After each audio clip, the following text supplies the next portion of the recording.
The OBR's Pete Smith joins us. We're going to go through some last thoughts here on the Baltimore Raven victory, start shifting gears a little bit towards the Pittsburgh Steelers. And a lot of talk was done early in the season about the Browns' schedule. And with a good effort on Sunday, it can all come to fruition as everybody thought it could. Your latest Locked On Browns starts now. You are Locked On Browns, your daily Cleveland Browns podcast. Part of the Locked On Podcast Network. Your team every day.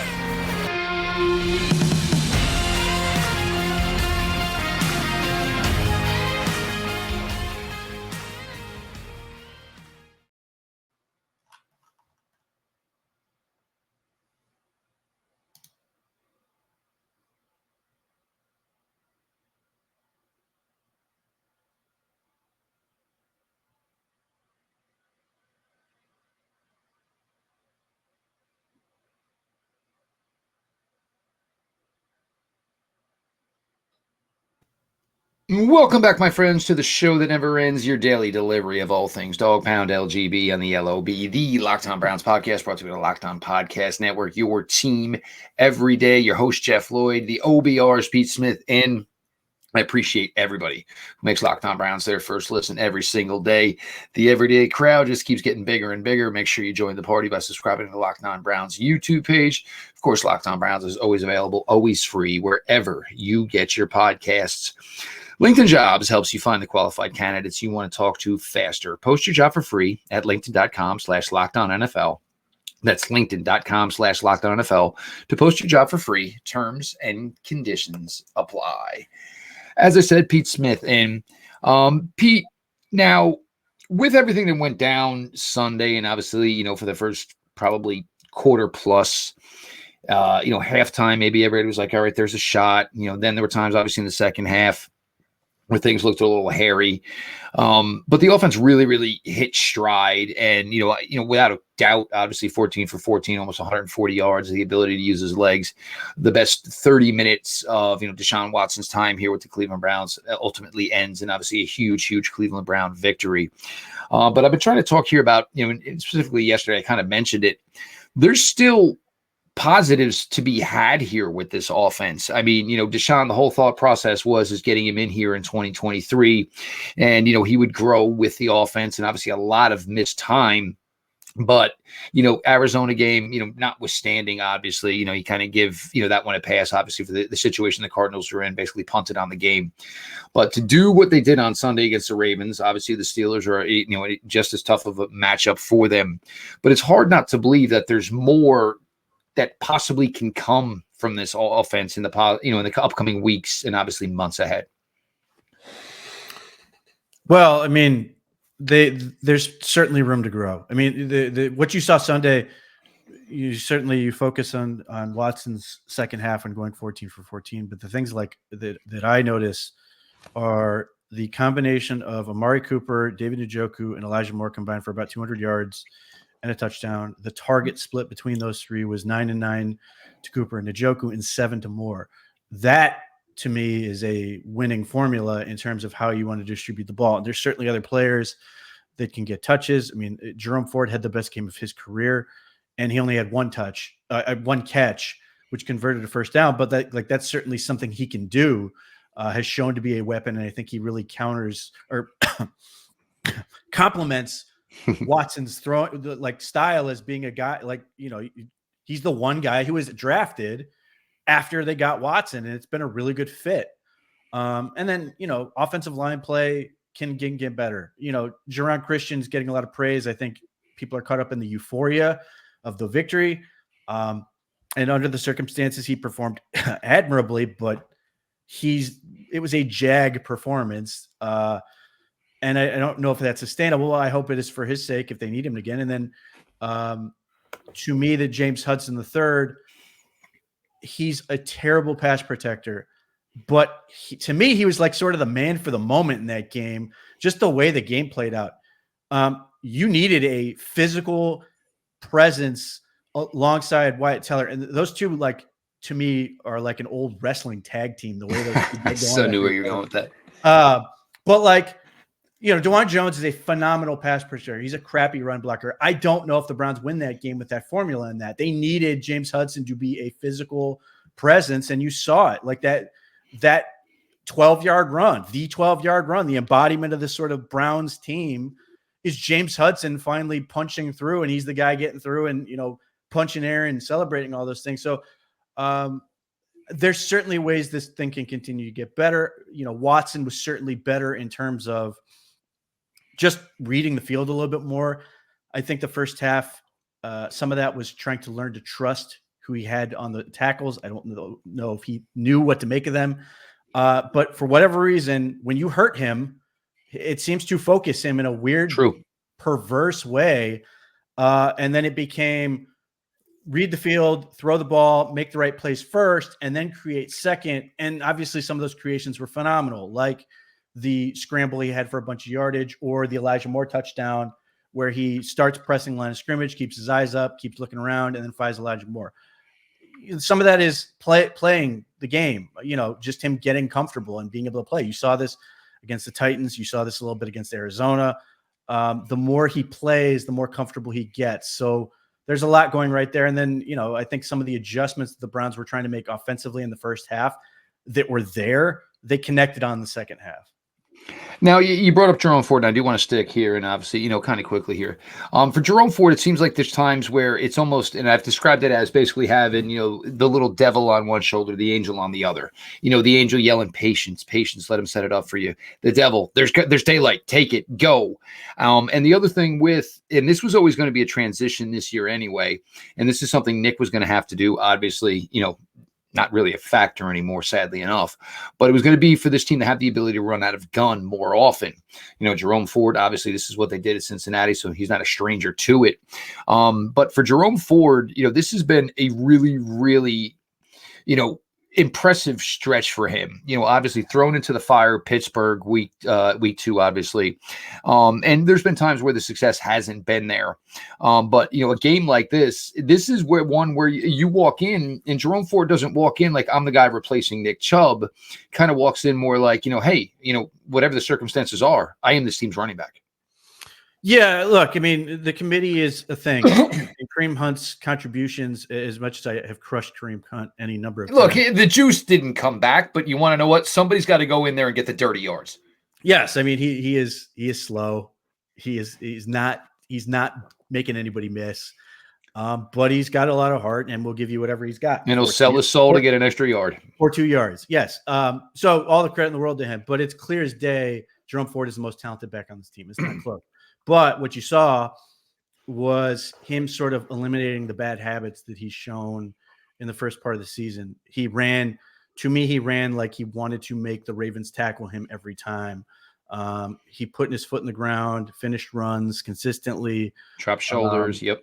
Yeah, he just did a lot of things right. And then that 28-yard run where he gets caught up and then spins out and works outside and does a stiff arm, all looked instinctive. That is the chubbiest run of the Browns season this year that wasn't from Nick Chubb. And the other thing I would point out, again, going back to the James Hudson thing, Jerome Ford had 11 carries for 88 yards going to the right. They, credit to the coaching staff and obviously Ford for running with good discipline, but it was also the Ravens are not stopping this.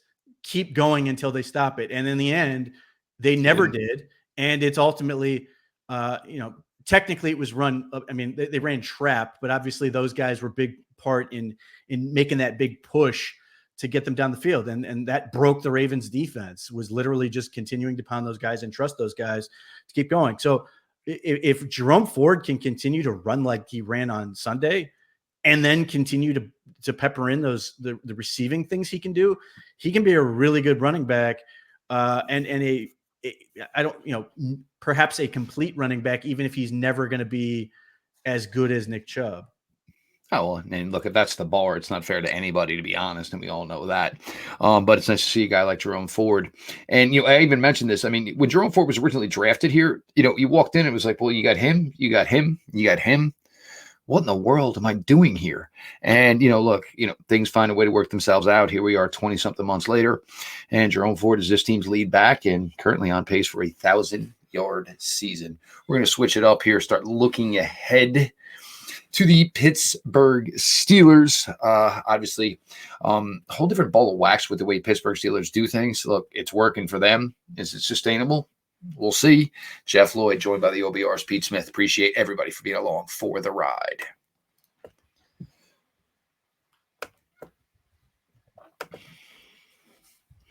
These days, every new potential hire can feel like a high-stakes wager for your small business. You want to be 100% certain that you have access to the best qualified candidates available.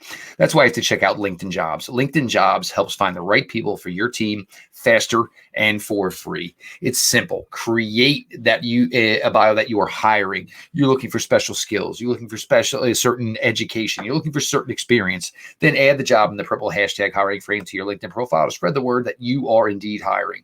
Simple tools like screening questions make it easy to focus on candidates with just the right skills and experience so you can quickly prioritize who you'd like to interview and hire. It's why small businesses rate LinkedIn Jobs number one in delivering quality hires versus leading competitors. LinkedIn Jobs helps you find the qualified candidates you want to talk to faster.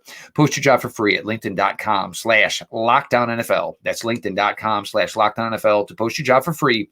Terms and conditions apply.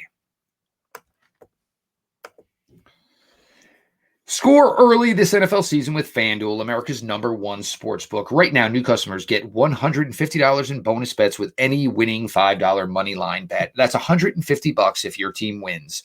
If you've been thinking about joining FanDuel, there's no better time to get in on the action. The app is so easy to use. There's a wide range of betting options, including spreads, player props, over-unders, and more. So visit FanDuel.com/LockedOn and kick off the NFL season. FanDuel, official partner of the NFL.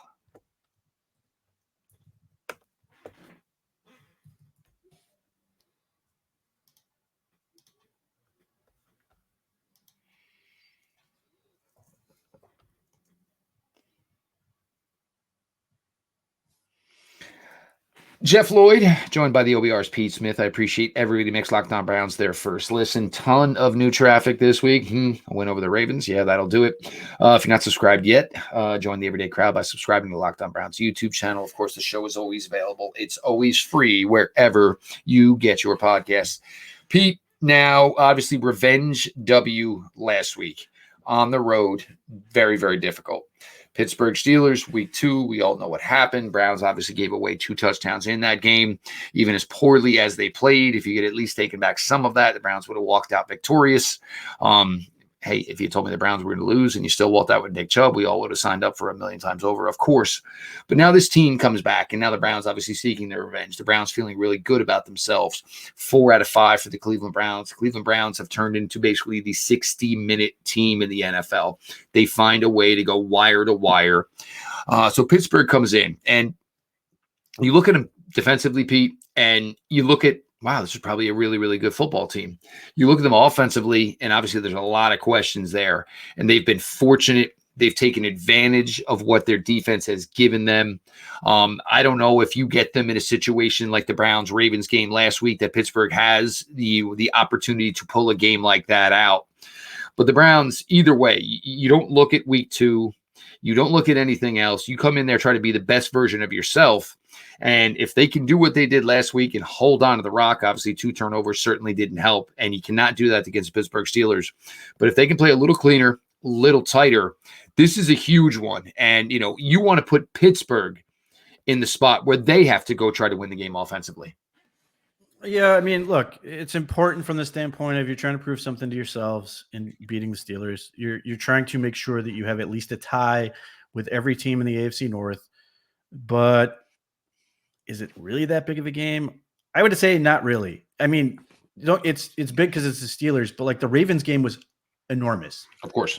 And just looking the Raven game reestablished the entire AFC North. Yes. I mean, that's the thing. Like it was either, if you didn't win that game, it was you're not fighting for a wild card. Pittsburgh and Cincinnati should be sending bagels and donuts to the facility. Yes. But I would say that like Pittsburgh is the second biggest game left just because it's a divisional game. But I think Cincinnati is the biggest game left on their schedule. But I mean, like Pittsburgh certainly means more than a lot every other game, but like if they lose this, it's nowhere near the end of the world as it would have been. Still in the playoffs, even if they lose Sunday. Yes. Yeah, I mean, that's the thing. So look, it's a huge opportunity because if you get this win, that's the way I looked at the Ravens game, honestly, is it was such a game of magnitude, but it's the opportunity. If you win this game, you are at no less than tied with everybody in your division for a playoff spot, and you are 4 games over 500. You will be in first place, potentially in the division. That is huge. There's a lot. Everything about this is opportunity. Everything about this is sort of like just establishing yourself in the division. The Browns and the AFC North in general has a weird thing with being 3-3.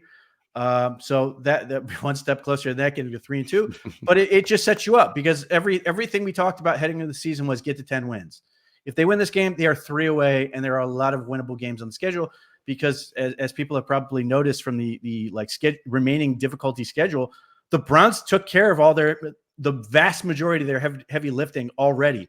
We talked about the first 5-6 weeks being so critical, and they went 3-2. They beat the 49ers. They beat the Ravens on the road. They beat some of these difficult opponents that have now given them some breathing room. Now, like, this is an opportunity for the Browns to make a statement. This is an opportunity for the Browns to send a message. And I think all of those things are important to them. But, like, this is one where I think if the Browns lose this, it will suck and people will overreact because of the Steelers. But, you know, it's just a massive opportunity for them. There's no question about it. And, I think with the confidence level this team has, which is probably one of the reasons you were able to put together the second half you were in Baltimore and come out victorious, because I think this team feels it now. And I did a segment last night talking about, it's great to have a talented roster like the Browns do. And look, it's oozing and dripping with talent right now. But the other thing is you still have to find a way for 53 to buy in as one. And it certainly helps when you have a coach like Kevin Stefanski. It certainly helps when you have guys like Bill Callahan. It certainly helps when you guys have guys like Jim Schwartz. And that's obviously been a big key for them. That's what gets you through a game like last week.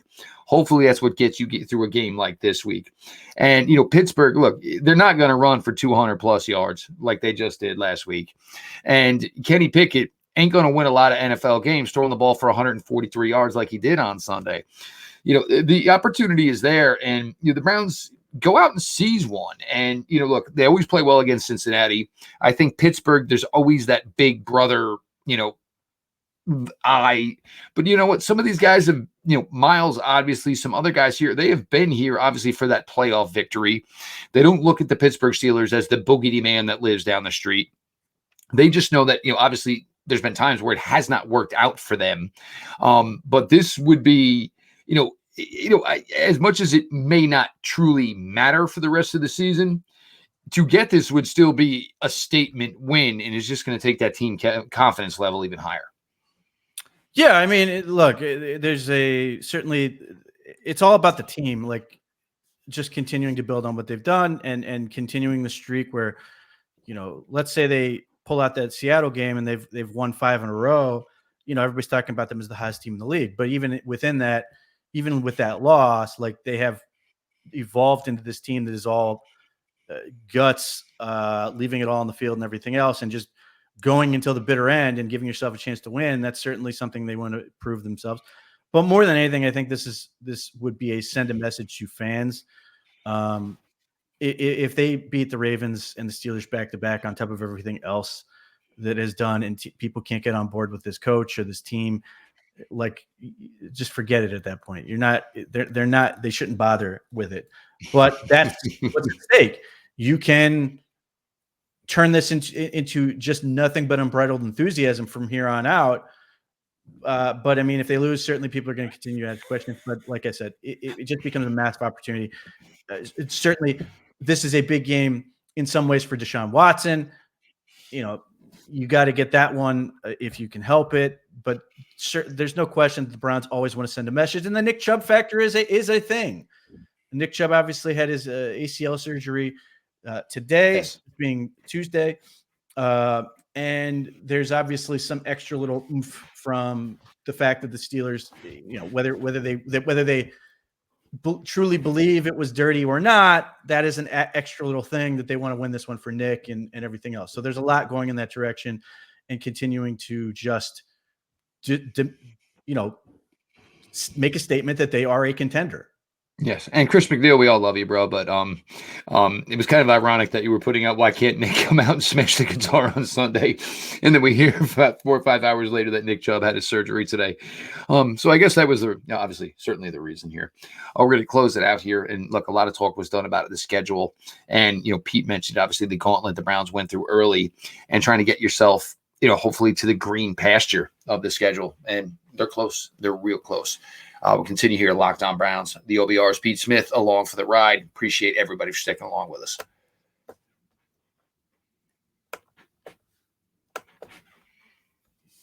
PrizePicks is the largest daily fantasy sports platform in North America. We're the easiest, most exciting way to play DFS. It's just you against the numbers instead of battling thousands of other players, including pros and sharks. You pick more than or less than on a 2 to 6 player stat projection and watch the winnings roll in.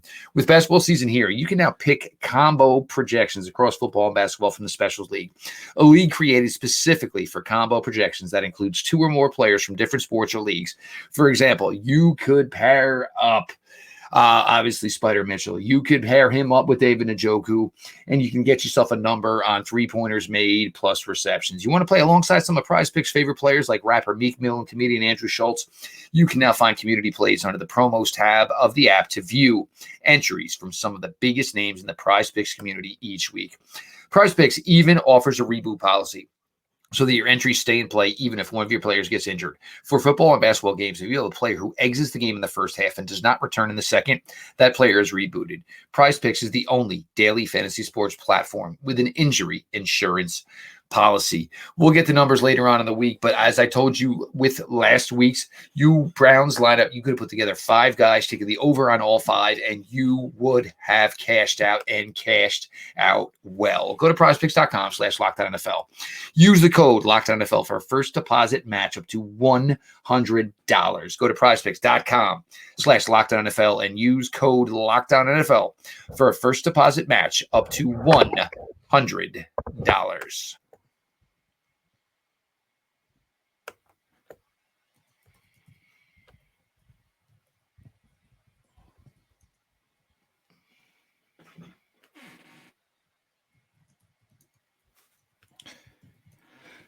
We continue on here, your latest Locked On Browns. Your host, Jeff Lloyd. I appreciate everybody who makes Locked On Browns their first listen every single day. Join the everyday crowd by subscribing to the Locked On Browns YouTube channel. And, of course, Locked On Browns, always available, always free, wherever you get your podcasts. Pete, with the closing schedule here and starting to look ahead, one of the interesting teams, obviously the Jacksonville Jaguars, is they're trying to control their own destiny in the AFC South. Still have to play the Ravens, still have to play, obviously, the Browns, still have to play the Cincinnati Bengals as well. And this is the way some of it broke. Look, the Bengals still have to play the Chiefs. The Bengals still have to play the Minnesota Vikings, who all of a sudden now 5 wins in a row have some life. The Browns in those same divisions, you are getting the Denver Broncos. You are getting the Chicago Bears. Houston Texans, obviously this game looks a little bit tougher now than it certainly did earlier in the year. The New York Jets, I don't care who's playing quarterback if it's Joe Namath. If you can't protect your quarterback, it doesn't matter how good your quarterback is or how bad your quarterback is. Baltimore maybe has the one slight advantage of they have to play one less game down the stretch, but they have to go play the Chargers. They obviously have to play Jacksonville. They obviously have to play San Francisco, and they also have to play the Miami Dolphins as well. So, Pete, the way this is breaking here, we always knew this was going to be the sweet spot of the Browns' schedule this year. It's getting closer, and it's coming pretty quickly. Yeah, look, I mean, we didn't necessarily expect the Browns to run off the streak they've run, going 4-1 in the current stretch. It was looking at this. If you got through the Steelers game, if you tread water, you would have been right. Yeah, if you got through the Steelers game basically 500 or better, you were in great shape, because looking at the teams they've got, is Denver maybe is better than they were. I still don't think they're a good team. The Los Angeles Rams are feisty, but may also be simultaneous looking for a place to sort of off ramp this season. It's tough because you got to play those games on the road. They're both West Coast games. I'll be curious if the Browns stay out there, but those are winnable games. They play the Bears. That's it. They play the Bears. The Jags will be interesting. The Jags are interesting for two reasons. One, the Jags are obviously a good enough team, even though they just got thumped by the 49ers, their first place in their division. But they also happen to play I think 3 of the AFC North teams right in a row or damn near. That could be a very difficult gauntlet. And Trevor Lawrence is horrendous under pressure. That might be tough for him to play against the Browns. So there's a lot of games in that mix where you're sitting there going, yeah, I feel pretty good about this. And I don't know what to believe when it comes to Aaron Rodgers, but one, I don't know if the Jets are going to be viable at that point. And two, if he plays, he will die. The Achilles will be the least of his concern. And, I got news for you.